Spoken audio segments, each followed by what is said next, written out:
Sadhguru Nath Maharaj Ki Jai. Welcome to Jagadambe Reads the Holy Books of India, Mahabharata244.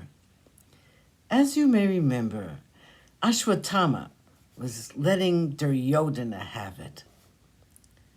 Did you win the beautiful city of Indraprastha by fighting for it?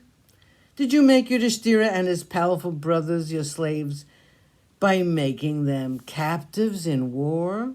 Did you win the fiery Draupadi as your slave in a fight with the Pandavas? No. The great Kaurava Duryodhana won them all in a game of dice. Even that game, you did not play yourself. You had to have the help of that crooked uncle of yours for that. You felled at one stroke that sandalwood tree called Yudhishthira. Do you remember what Vidura said? The wise man said the creatures of the earth inherit to a certain extent the patience and forgiving nature of the earth. Even insects and ants forgive if they have to. But you have transgressed the rules of conduct so far in the case of the Pandavas that their minds will not be for forgiveness. You went too far when you insulted the Queen Draupadi. Their anger is terrible. This Arjuna has now appeared as your nemesis. He has come to avenge their wrongs. Please do not insult my father and my uncle by calling them cowards. They can face Indra and the entire host of the heavens. They are not afraid, as your dear friend seems to suggest. They can recognize greatness wherever they see it.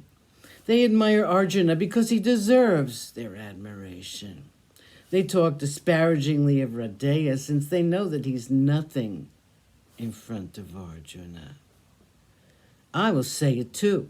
Who can equal the greatness of Arjuna?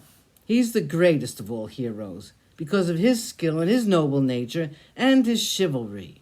He is dear to the heart of my father.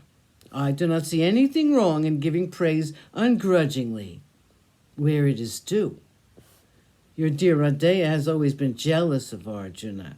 As for you, you have ruined all your noble qualities because of this one fault in you, this envy for the 5 Pandavas.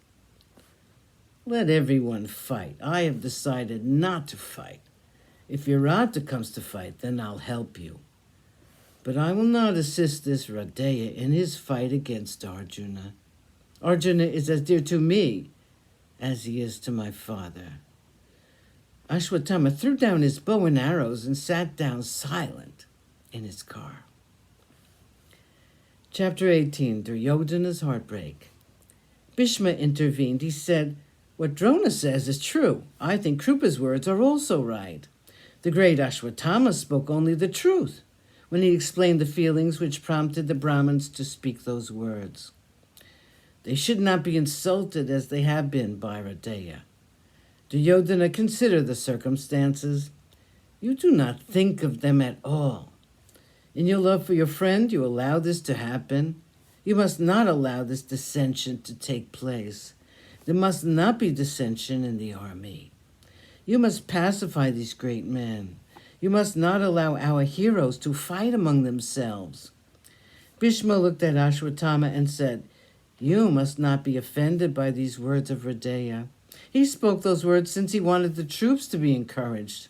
The time is not right for you to show your anger. You must forgive their rash talk. You 3 must forgive these youngsters. They thought that the words of your father and your uncle spoken in admiration of Arjuna may ruin the morale of the army. That's the reason why Radeya spoke so vehemently.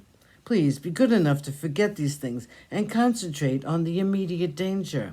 We must all combine and attack Arjuna." Wise people have short memories. Ashwatthama was slightly mollified by the words of Bhishma. He said, "Let my father forgive them. Let my uncle forgive them. I will not be angry if they give up their anger." Sadhguru Nath Maharaj Ki Jai. Thank you for coming. I hope you come again.